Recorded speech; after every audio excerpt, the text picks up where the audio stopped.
भक्तीज किचनमध्ये खूप मनापासून स्वागत. तर आज आपण बघणार आहोत फ्रीज आणि फ्रीजच्या बाबतीतल्या सगळ्या क्वेरीज ज्या तुम्हाला मला किंवा अनेक जणांना असतात की नवीन फ्रीज घेताना आपण कसा चॉईस करायचा, कसा घ्यायचा, किंवा ज्याच्यावर जे स्टार रेटिंग्स असतात त्याचा काय म्हणजे एक्झॅक्ट अर्थ असतो. डबल डोअर घ्यायचा, सिंगल डोअर घ्यायचा, इन्व्हर्टरवाला घ्यायचा, नॉन इन्व्हर्टरवाला घ्यायचा, प्राइस रेंज कशी बघायची, किंवा कोणता जास्त टिकेल किंवा कसा वापरायचा. तर ह्याच्याबद्दल ना आपण आज डिटेल माहिती घेणार आहोत फ्रीजची. तर हे बघू शकता तुम्ही, ते लहान मोठे मीडियम आकाराचे, तसेच जे कमर्शियल यूजसाठी असतात ना, जे स्वतःचा बिझनेस असतो ज्यांचा ते दुकानामध्ये ठेवतात त्या प्रकारचे पण फ्रीज आहेत. तर एक एक करून आपण ना माहिती घेऊया व्यवस्थित, आणि तुम्हाला जर काही क्वेरीज असतील तर त्याही तुम्ही मला विचारू शकता. हा फ्रीजर की ह्याला फ्रीजर तुमचा खाली येतो आणि तुमचा व्हेजिटेबल सर्वात जास्त यूज ओके जो आहे तो तुम्हाला वरती भेटतो. अच्छा, म्हणजे ही अशी कन्सेप्ट का तयार केली मॅम, फ्रीज वर आणि फ्रीजर खाली? मॅडम काही ते बघा, ऑलमोस्ट 90% लोक फ्रीज घेतात, डबल डोअर घेतात. तिथे प्रत्येक वेळेला तुम्हाला खाली वाकावं लागतं. बरोबर. खाली प्रत्येक एक एज लिमिट झाली ना की आपल्याला जमत नाही. बरोबर. थोडेसे काही त्रास वगैरे चालू होतो. हो बरोबर. तुम्हाला एक व्हेजिटेबल बॉक्स दिलाय, इथे तुम्हाला फ्रूट बॉक्स दिलाय, आणि दाखवाल जरा. आय लेवल मध्ये सगळ्या गोष्टी तुम्हाला बघायला भेटतात. ओके, तर समजा आता मला थोडं एक्सप्लेन करा ना, कशा प्रकारे अरेंज करू शकतो. इथे तुमचं आपले नॉर्मल भांडी वगैरे ठेवू शकता. इथे तुमचे फ्रुट्स, इथे तुमचं व्हेजिटेबल्स, हा तुमचा फ्रीजर सेक्शन. बरोबर. तुम्हाला इथे फ्रीजर सेक्शन नाही युज करायचं, तुम्ही त्याला कन्वर्ट करा फ्रीज मध्ये, नॉर्मल रेफ्रिजरेटर बनवू शकता. तर गाईज, तुम्ही फ्रीजरचा डायरेक्ट फ्रीज बनवू शकता नॉर्मल, जर टेम्परेचर तुम्ही कन्वर्ट करू शकता.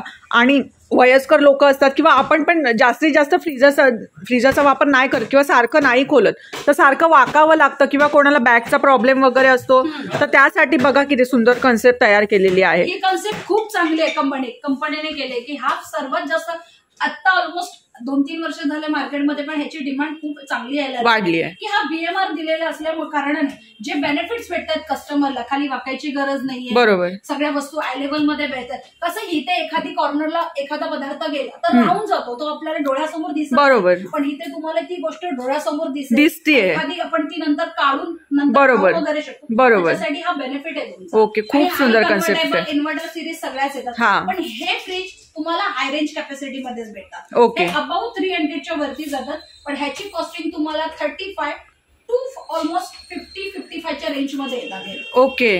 आता हे स्टार्टिंगला हे नॉर्मल वाले फ्रीज बघतोय, तर हे जास्त म्हणजे मोठेही नाही आहेत आणि स्मॉल पण आहेत त्याच्यात अवेलेबल, थोडे मीडियम आहेत. तर ह्या मॅडम असतात जो फ्रीजचा डिपार्टमेंट इथे सांभाळतात. तर मॅडम प्लीज आम्हाला एक एक फ्रीज बद्दल म्हणजे थोडक्यात माहिती द्या. सिंगल डोअर जिथे फॅमिली छोटी आहे, फ्रीजर वगैरे यूज होत नाही, तिथे तुम्ही सिंगल डोअर यूज करू शकता. बरोबर. तिथे हाय कॅपॅसिटी भेटते तुम्हाला, लो कॅपॅसिटी म्हणजे जरा खोलून दाखवाल तो तुम्हाला. अच्छा, म्हणजे एकाच ह्याच्यामध्ये फ्रीजर पण आणि हे पण. तुम्हाला एकाच ह्याच्यात टेम्परेचर सेटिंग करायला लागतं. सेकंड थिंग, तुम्हाला ह्याच्यामध्ये इन्व्हर्टर नॉन इन्व्हर्टर कॅपॅसिटी भेटते तुम्हाला. काही जणांना इन्व्हर्टर फ्रीज हवा असतो, काही जणांना नॉन इन्व्हर्टर हवा असतो. आता हा मी जो बघते ना, हा सगळ्यात लहान दिसतोय मला ह्या सगळ्या फ्रीज पेक्षा. तर ह्याची साधारण काय प्राइस आहे? हा तुम्हाला 17,500 मध्ये मॅडम येतो. इन्व्हर्टर नॉन इन्व्हर्टर 3 स्टार हा 200 लिटरचा फ्रीज येतो. ओके. हा 4 जणांच्या फॅमिलीसाठी सफिशियंट आहे. 4 जण. आता हा जो आहे तो मी थोडा मोठा आहे. हा सर्वात हाय कॅपॅसिटी मध्ये सिंगल डोअर मध्ये हा फ्रीज आहे. ओके. ह्याच्यात एक ऍडव्हान्स टेक्नॉलॉजी दिली आहे. तुम्हाला सिंगल डोअर मध्ये तुम्हाला ऑलमोस्ट माहिती असतं की डिफ्रोस्ट करावं लागतं. बरोबर. हा सिंगल डोअर मध्ये ऑटो डिफ्रोस्ट वाला फ्रीज बनवलेला आहे, म्हणजे ऑटोमॅटिक डिफ्रोस्ट होतो. जसं डबल डोअर मध्ये ऑटोमॅटिकली डिफ्रोस्ट होतं, ह्याच्यातही होतं. पण ह्याच्यात एक आहे की ऑटोमॅटिकली होतं, पण साईडला बर्फाची लेअर बनते, तो दिवसातून एकदा. त्याला एक सेन्सर लेवल दिलेला आहे, तो सेन्सर लेवल त्यापर्यंत टच झाली की तो ऑटोमॅटिकली साईडला हळूहळू. बरोबर. म्हणजे बघा, जो लहानवाला फ्रीज असतो ना, तो आपण याच्यामध्ये काहीतरी ठेवतो थंड करायला, तेव्हा पूर्ण हे बर्फाने भरून जातं. करेक्ट. तर तेव्हा आपल्याला मॅन्युअली ते करावं लागतं, पण ह्याच्यामध्ये मॅन्युअली न करता ऑटोमॅटिकली होतं. ओके. म्हणून त्याला बोलतात ऑटो डिफ्रोस्ट फंक्शन. हा फरक आहे. आणि हाय रेंज कॅपॅसिटी मध्ये हा भेटतो, आणि हा ओनली वर्लपूल मध्येच येतो. ओके. LG आणि सॅमसंग मध्ये ही टेक्नॉलॉजी नाही येतो. ओके, वर्लपूल मध्ये. तर याची साधारण काय प्राइस आहे? हा तुम्हाला मॅडम 25च्या रेंज मध्ये जातो. 25च्या रेंज मध्ये. बरोबर. 280 लिटर्सचा सिंगल डोअर भेटतो हाय कॅपॅसिटी मध्ये. ओके. पण एवढे 13,000 ते 25,000 या रेंज मधले फ्रीज बघितले, तर आपल्या शॉपमध्ये किंवा कोणताही शॉप झाला, सगळ्यात जास्त हायली कोणता फ्रीज विकला जातो? कसं मॅडम, डबल डोअर मध्ये तुम्हाला 25,000 पासून रेंज स्टार्ट होते. बरोबर. 25,000 मध्ये तुम्हाला काय भेटतो? एक वर्लपूलचा फ्रीज, LGचा फ्रीज, सॅमसंगचा फ्रीज भेटतो. तर वर्लपूल जो माझ्याकडे ऍज अ प्रेझेंट डिस्प्लेला लागलेला आहे, हा नॉन इन्व्हर्टर आहे आणि ह्याची कॅपॅसिटी 236 लिटर. ओके. हा नॉन इन्व्हर्टर असल्यामुळे तुमचं युनिट कन्झम्पशन मध्ये फरक पडतोच पडतो. बरोबर. पण स्पेस तुम्हाला सर्वात जास्त युज करायला. अच्छा, हे बघा स्पेस बघा. ह्याच्या बाजूला सेम इन्व्हर्टर वाला फ्रीज लागलाय. आता ह्याच्यामध्ये इन्व्हर्टर मध्ये काय बेनिफिट आहे तुम्हाला, की ह्याच्यामध्ये तुमचं लाईट बिल तुम्हाला कमी येतं. प्रत्येक कस्टमर हा विचार करतो की मला लाईट बिल कमी येतं पाहिजे. त्याप्रमाणे सगळे कॅटेगरी वाईज मॅडम सेम आहे बघा. आतमध्ये काहीही चेंजेस नाही, सेम आहे वगैरे सगळं सेम आहे. फक्त इन्व्हर्टर असल्यामुळे तुमचं युनिट कन्झम्पशन होणार आहे. बरोबर. जेणेकरून कस्टमरचा एक बेनिफिट होतो. कस्टमर फ्रीज घेतल्यानंतर आई विचार करतो की मला लाईट बिल कमी यायला पाहिजे. बरोबर. तर ते तुम्हाला लाईट बिल हा इन्व्हर्टर सिरीज जी आहे तुम्हाला युनिट कन्झम्पन करते. इन्व्हर्टर सिरीज तुम्हाला DC, FF, LG, Samsung, Whirlpool सगळ्या ह्याच्या ब्रँड मध्ये भेटते. पण आता ऍडिशनल अजून काय आहे? हो बरोबर. कस्टमर नवीन काय आलंय 2023, 2024 मध्ये लॉन्चिंग काय, तर ह्या लोकांनी एक कन्व्हर्टेबल फ्रीज बनवलं की ज्याचा कस्टमरचा फ्रीजर युज नाही. जसे DC कस्टमर असतात, DC कशासाठी घेतात? त्यांचा फ्रीजर युज होत नाही. बरोबर. पण आता इथे काही कस्टमर असतात की यार येते डीफ्रोची झंझट आहेच आपल्याला, बरोबर, करावीच लागते. बरोबर. पण मग मला डबल डोर हवाय, माझी हाऊस आहे, डबल डोर घ्यायचा आहे, पण मी नाही परचेस करू शकत का माझा फ्रीजर युज नाही. त्या कस्टमरसाठी एक बेनिफिट आलाय की कस्टमरला तुमचा जर फ्रीजर युज नसेल तर तुम्ही त्याला कन्वर्ट करून रेफ्रिजरेटर सारखं युज करू शकता. ओके, म्हणजे असं फंक्शन दिलेलं आहे त्याच्यामुळे कस्टमरचा एक आनंद चांगला निर्माण होतो. कस्टमरचा जो फायदा होतोय, सर्वात मोठं जर कस्टमरचं जर बेनिफिट होणार आहे तर तुमचं युनिट कन्झम्पशन, बरोबर, लाईट बिल कमी येणार. बरोबर. हा काय रेंज मध्ये मॅम? हा तुम्हाला 28च्या रेंज मध्ये जातो. कन्व्हर्टेबल घ्या तर तुम्हाला 28 ते 29,000च्या रेंज मध्ये ऑलमोस्ट सगळे ब्रँड कन्व्हर्टेबल. अच्छा, आणि व्यवस्थित मोठा आहे. मॅम याच्यातला स्पेस दाखवा जरा, काय काय? 26 लिटरचा स्पेस आहे. जो आपण नॉन कन्व्हर्टेबल बघितला किंवा नॉन इन्व्हर्टर बघितला, आता तुम्ही ड्रॉवर्स बघू शकता. सर एक ऍडिशनल आहे, ज्याला आईस रिमूव्ह नकोय, ज्याला आईस नाही बनवायचं, तुम्ही साईडला रिमूव्ह करून ठेवू शकता. ओके, म्हणजे आणखी तुम्हाला स्पेस मिळणार. हे पुशेबल ट्रे दिलेला आहे, लार्जेस्ट व्हेजिटेबल बॉक्स आहे. सेकंड थिंग तुम्हाला फास्टर बॉटल कुलिंग दिलेला आहे आणि सर्वात सेलिंग फास्टर बॉटल कुलिंग म्हणजे 50% फास्टर बॉटल चिल्ड होतात. चिल्ड. ओके, म्हणजे नॉर्मल फ्रीज मध्ये. Yes, normal fridge. ओके, म्हणजे तशी तुम्ही ऍक्टिव्हेट त्याला करून फ्रीज मध्ये विदिन 15 डेज 15 दिवस फ्रेश राहणार गॅरंटेड. येस. एक थोडंसं ऍडव्हान्स आहे डबल डोअर मध्ये. कसं हा कॉमन आहे फ्रीजर आणि रेफ्रिजरेटर. त्याच्यामध्ये अजून एक खूप छान फ्रीज आलेले आहे, त्याला बोलतो. हा जो फ्रीज बघतोय हा नॉर्मल फ्रीज आहे आणि ह्याच्या बाजूलाच हे ठेवलेले आहेत ना, हे कमर्शियल यूज. म्हणजे जर तुमचा कोल्ड्रिंकचा बिझनेस किंवा तुमचं शॉप आहे, हॉटेल आहे, तर मॅम या फ्रीज बद्दल थोडं सांगा ना की हा. मॅडम कसं आहे मॅम, हे कॉमन फ्रीज आहे, हे घरोघरी युज होतात. बरोबर. कमर्शियल यूज साठी कस्टमर बोलतो माझं हॉटेल्स आहे, माझं दुकान आहे, माझ्या दुधाची बॅग्स ठेवायची आहे, कोल्ड्रिंक्स वगैरे ठेवायचे, तर हा कमर्शियल साठी तुम्हाला युज होतो. बरोबर. त्याच्यामध्ये ऑलमोस्ट ब्रँड असतात, व्होल्टास, ब्लू स्टार, हायर वगैरे. पण हा VC कूलर आहे, ह्याला बोलतात VC कूलर. VC कूलर मध्ये एकच टेम्परेचर असतं. सेकंड थिंग, इथे तुम्ही कोल्ड्रिंकची बॉटल्स वगैरे ठेवू शकता, तुम्हाला साईज प्रमाणे. म्हणजे मॅम समजा याच्यामध्ये मी पाण्याच्या बॉटल ठेवल्या तर त्याही बर्फ नाही होणार? पाण्याच्या बॉटलचा बर्फ नाही बनणार, पण त्या चिल्ड होणार मॅडम. जसं आपण एखाद्या हॉटेल्समध्ये गेलो किंवा दुकानात गेलो तर त्याला बोलतो अरे मला बिस्लरी दे, तर तो कसं बिस्लरी दे, पण त्याला म्हणतो अरे मला थोडीशी चिल्ड दे. ह्याच्यामध्ये प्रॉपर तुम्हाला, म्हणजे हा असा फ्रीज आहे याच्यामध्ये बर्फ नाही होणार. येस. ह्याच्यामध्ये तुम्ही पनीर वगैरे ठेवू शकता. पनीरला जो सॉफ्टनेसपणा राहतो ना, तो तसाच्या तसा राहतो. तुम्हाला बॅग्स वगैरे ठेवता, तर आपल्या फ्रीजर मध्ये ठेवल्यानंतर काय करतो, बर्फ होतो. हो. ह्याच्यामध्ये तुमचं मिल्क जे ठेवते तुम्ही त्याच्यामध्ये, तर फ्रेश राहील तुमचं. हा, बरोबर, वगैरे होणार नाही ह्याच्यासाठी. तर मॅम काय रेंज मध्ये? हा तुम्हाला मॅडम 35 to 40च्या रेंज मध्ये येतो. ह्याच्यामध्ये पण लिटर कॅपॅसिटी आहे, तर याच्याहून मोठे लहान अवेलेबल होतील. 250 लिटर पासून ते 500 लिटरच्या रेंज मध्ये हे भेटतात बघा. ओके. हा 350 लिटरचा फ्रीज आहे, हा 375 लिटरचा फ्रीज आहे आणि हा 500 व्होल्टाचा आहे. तर हे असे मोठे लहान कॅपॅसिटी तुमची जशी रिक्वायरमेंट असेल तसे ते अवेलेबल तुम्हाला करून देतील.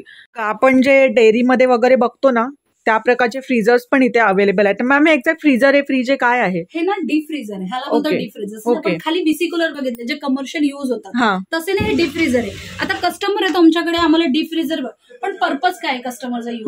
तुम्हाला आईस्क्रीम साठी हवा आहे की तुम्हाला एक फ्रीजर स्टोर नॉनव्हेज वगैरे स्टोरेज वगैरे करायचे, तर त्याच्यासाठी, म्हणजे ज्यांचे स्नॅक वगैरे साठी जे नॉनव्हेज फ्रीजर केलं. आईस्क्रीम साठी ही तुम्हाला ह्या रॅक्स वगैरे लागतात, प्रत्येक प्रकारचे प्रत्येक फ्लेवर्स वेगवेगळे असतात. अच्छा, तो हा फ्रीज आहे, बरोबर, जे आपण फ्लेवर चॉईस करतो. ह्याच्यामध्ये एक येतो व्हीसी, 2 दरवाजेवाला होतो, त्याला बोलतात. एक साईडला व्हीसी कूलर येतो, एक साईडला फ्रीजर येतो. ज्याचा तुम्हाला जर व्हीसी कूलर युज करायचं असेल तर व्हीसी कूलर, जर तुम्हाला फ्रीजर युज करायचं असेल तर फ्रीजर. आणि हाही बोलतात अखंड, ह्याला पण बोलतात. ओके, आता हा आईस्क्रीम साठी असतो ना खास, तो आईस्क्रीम साठी. आणि हा वाला हे तुम्ही नॉनव्हेज वगैरे कोल्ड्रिंक्स वगैरे ठेवू शकता, तुम्ही आईस्क्रीम ठेवू शकता, पण कसं आहे स्टोरेज प्रमाणे. बरोबर. तर मॅम हे साधारण काय रेंज मध्ये? हे ना, हे तुम्हाला 30 ते 35च्या रेंज पासून स्टार्ट होतात. ह्याच्यामध्येही लिटर कॅपॅसिटी येते. हे 100 लिटर पासून स्टार्ट होतं. 100 लिटरचा ऑलमोस्ट 25च्या रेंज मध्ये येतो. तिथून जसं जसं तुमची लिटर कॅपॅसिटी वाढणार तसं तसं तुमची प्राइस वाढणार. ओके. आणि ह्याच्यामध्ये 1 वर्ष वॉरंटी असते आणि 5 वर्ष कॉम्प्रेसर वॉरंटी. बरोबर. आणि हे कमर्शियल युज आहे, तर कमर्शियलला वॉरंटी ऑलमोस्ट जेवढी कंपनीने दिली आहे तेवढीच असते. बरोबर. तर एखाद्या कस्टमरला मॅम हवंय, समजा आता इथे अवेलेबल नाहीये, उदाहरणार्थ झालंय डबल डोर किंवा 2 साइडेड, जे दोन्ही साइडनी ओपन होतात, साइड बाय साइड, तर तसे तुम्ही जर तुमच्याकडे आमच्याकडे जर समजा आता इथे डिस्प्लेला नाहीये तर आमच्याकडनं अवेलेबल वगैरे होतो ना. पर्टिक्युलर आपण मॉडेल्स वगैरे काही सजेस्ट करतो, आपल्याकडे कॅटलॉग्स येतात. आजकाल गुगल आहेच, सगळे गुगल युज करतात. गुगलमध्ये मॉडेल नंबर टाकला की सगळ्या डिटेल्स शो होतात. मग तुम्ही गुगलला वगैरे बघून आपण तो मॉडेल अरेंज वगैरे करून आपण कस्टमरला एक बेस्ट प्राइस करून देतो. ऑनलाईन पेक्षा ऑफलाईन मध्ये घेणं बेस्ट आहे, कारण आपण स्वतः ते जाऊन बघतो. कारण तुम्ही ना ऑनलाईन आणि ऑफलाईन मध्ये हा एक डिफरन्स सांगते. तुम्ही लोक ऑनलाईन परचेस करता, ऑनलाईन आणि ऑफलाईन मध्ये ऑफलाईन मध्ये तुम्ही हा प्रोडक्टला फील केलंय, बरोबर. ऑनलाईन मध्ये फक्त तुम्ही स्किप करता, फोटोज बघता, पण ऍक्च्युअली फोटो बघणं आणि रिअल मध्ये फ्रीज बघणं जमीन आसमानचा फरक आहे. बरोबर. आणि राहिली सर्व्हिस, तर तुम्हाला ऑनलाईन पेक्षा ऑफलाईनला बेटर सर्व्हिस भेटते एनी टाइम, कधीही. म्हणजे तुम्ही सजेस्ट करा किंवा रिकमेंड करा की ऑफलाईनच घ्या. ऑफलाईन इज बेस्ट, कारण तुम्हाला एक तर डील चांगली भेटते, प्रोडक्ट फ्रेश भेटतं, तुम्हाला सर्व्हिस खूप चांगली भेटते, आणि सर्वात महत्वाचं ऑनलाईन मध्ये तुम्हाला एखादं प्रोडक्ट तुम्ही परचेस केलं तर फक्त फोटोज बघून ते परचेस करा. बरोबर. तिथे तुम्ही एखादं प्रोडक्ट किती कॅपॅसिटी आहे, किती हाईट आहे, किती विड आहे, किती त्याला स्पेस दिलाय, हे ऑनलाईन मध्ये नाही दिसत, हे ऑफलाईन मध्ये तुम्हाला बघायला भेटेल. बरोबर. तर हाही फरक आहे की ऑलमोस्ट सगळ्याच कस्टमरनी ऑफलाईन कुठलंही प्रोडक्ट इलेक्ट्रॉनिक असावं, कारण इलेक्ट्रॉनिक वस्तू जेव्हा परचेस करतात विदिन 1-2 रुपयाची नाही परचेस करत. आपण मॅक्झिमम 10 ते 15 हजारापासून परचेस करतो, तर ती वस्तू आपल्या घरी नीट यावी. आणि अशाच हिशोबाने घेतो की 10 वर्ष तो फ्रीज आपल्या घरी राहील. ती थिंकिंग एका प्रकारे इन्व्हेस्टमेंटच असते ती. येस, ती थिंकिंग असते की माझं हे प्रोडक्ट विदिन 10 इयर्स तरी गेलं. हो, बरोबर. त्याच्यासाठी तुम्हाला बरोबर. तर मॅम मला सगळ्यात महत्वाचा प्रश्न विचारायचा आहे, जे स्टार्स असतात ते जरा एक्सप्लेन करा. जास्त स्टार्स असतील तितकं तुमचं युनिट कन्झम्पशन. प्रत्येक मॉडेल्स मध्ये कंपनीने स्टार रेटिंग डिसाईड करून दिले. काही कंपन्यांमध्ये तुम्हाला 2 स्टार भेटतात, काही कंपन्यांमध्ये तुम्हाला 3 स्टार. मग जर समजा कस्टमर गेले एखादा फ्रीज घ्यायला, तर त्यांनी काय बघावं? कस्टमरने तिथे गेल्यानंतर सर्वात महत्वाचं पहिले ब्रँड, सेकंड नंतर तुम्हाला काय कॅपॅसिटी हवी आहे, नंतर तुम्हाला बाबा स्पेस कसा आहे, तुमच्या घरी ती बसेल का, सर्वात महत्वाचं. हो, बरोबर. कारण डोर ओपन झाल्यानंतर कुठेही टच वगैरे नाही झाला पाहिजे. डोर ओपन झाला पाहिजे. जेव्हा आपण व्हेजिटेबल बॉक्स काढतो तर हा पूर्ण सेक्शन ओपन करून इझिली तुमचा व्हेजिटेबल बॉक्स बाहेर आला पाहिजे, सर्वात महत्वाचं आहे. आणि नंतर मग तुम्ही स्टार रेटिंग बघा, नंतर तुम्ही ऑलमोस्ट आली प्राइस ही मागे पुढे होऊ शकते. बरोबर. बोलतो की नाही बाबा माझा तोच बजेट आहे, पण नाही, प्राइस मागे पुढे होऊन जाते. आणि मग राहिली सर्वात महत्वाची आवड, तुम्हाला काय आवडतंय आणि तुमच्या काय बजेटमध्ये बसतंय, त्याप्रमाणेच कस्टमर, म्हणजे तुम्ही तसं प्रोव्हाइड करून द्याल किंवा तुम्ही त्यांना गायडन्स कराल. बरोबर ना. जे सेल्स पर्सन असतात ते सगळं गाईड करतात, कस्टमरला प्रॉपर डेमो देतात, प्राइस सांगतात, स्पेस वगैरे सांगतात की सर तुमच्या घरी एवढा स्पेस आहे का. आणि मॅम साधारण वॉरंटी किती वर्षाची असते? सगळ्यांची टेक्निकली वॉरंटी बघितली तर 1 इयर्स कम्प्लीट येते. कम्प्लीट टेक्निकली वॉरंटी 1 इयर, आणि कॉम्प्रेसर वॉरंटी तुम्हाला 10 वर्ष दिलेली आहे. ओके. ऑलमोस्ट सगळ्या ब्रँडची सेम आहे, LG, सॅमसंग, वर्लपूल, हायर, सगळ्या कंपन्यांनी. आणि सर्व्हिसिंग वगैरे असतात का? वॉरंटी मध्ये 1 वर्षामध्ये समजा तुमच्या फ्रीज फ्रीजला काहीही झालं तर फर्स्ट पहिले रिपेअर होतो आणि नंतर मग काही चार्जेस वगैरे लागले तर ते तुम्हाला चार्जेस पे करेल, त्यालाही टर्म्स अँड कंडिशन्स असतात. बरोबर. आणि कॉम्प्रेसर वॉरंटी 10 वर्ष दिलेली, त्याच्यामध्ये ऑन कॉम्प्रेसर वॉरंटी आहे. गॅस रिफिलिंग चार्जेस एक्सक्लुझिव्ह जे चार्जेस लागतील ते जेव्हा ते तुम्हाला जेव्हा पे करायचे असेल ते. टेक्निकली वॉरंटी 1 वर्ष आहे आणि कॉम्प्रेसर वॉरंटी 10 वर्ष आहे. टेक्निकली वॉरंटी मध्ये तुमचं पूर्ण फ्रीज कव्हर्ड होतो प्लास्टिक पार्ट सोडून, आणि कॉम्प्रेसर वॉरंटी मध्ये तुमचं ऑन कॉम्प्रेसर वॉरंटी आहे. गॅस रिफिलिंग चार्जेस तुम्हाला वेगळे द्यावे लागतात. अच्छा, ओके. तर मॅम या शॉपचा प्रॉपर ऍड्रेस सांगा ना. की शॉपचं नाव आहे SB इलेक्ट्रॉनिक. हे नियर बाय गोपी सिनेमा मॉलच्या ऑपोजिट आहे. बिल्डिंगचं नाम आहे shop number 1 Radha apartment, Mahatma Phule road, Dombivli west, opposite Gopi cinema mall. अच्छा. आणि जर कोणाला कॉन्टॅक्ट करायचं वगैरे असेल किंवा कॉन्टॅक्ट वगैरे असतील तर आमचे कॉन्टॅक्ट नंबर आम्ही देऊन ठेवू तुम्हाला युट्यूब चॅनलवर. कॉन्टॅक्ट नंबर, सरांचे नाव वगैरे सगळं कॉन्टॅक्ट नंबर आम्ही तुम्हाला शेअर करू. आणि किंवा काय प्रश्न असेल की तुम्हाला काही इन्क्वायरी करायची असेल कुठल्या गोष्टीची तर तीही तुम्हाला फोनवर आम्ही एक्सप्लेन करत जाऊ. ओके. किंवा तुम्ही कमेंटमध्ये विचारू शकता. तुम्ही कमेंटमध्ये पण विचारू शकता. ओके. थँक्यू मॅम तुमचा वेळ दिल्याबद्दल. Welcome madam.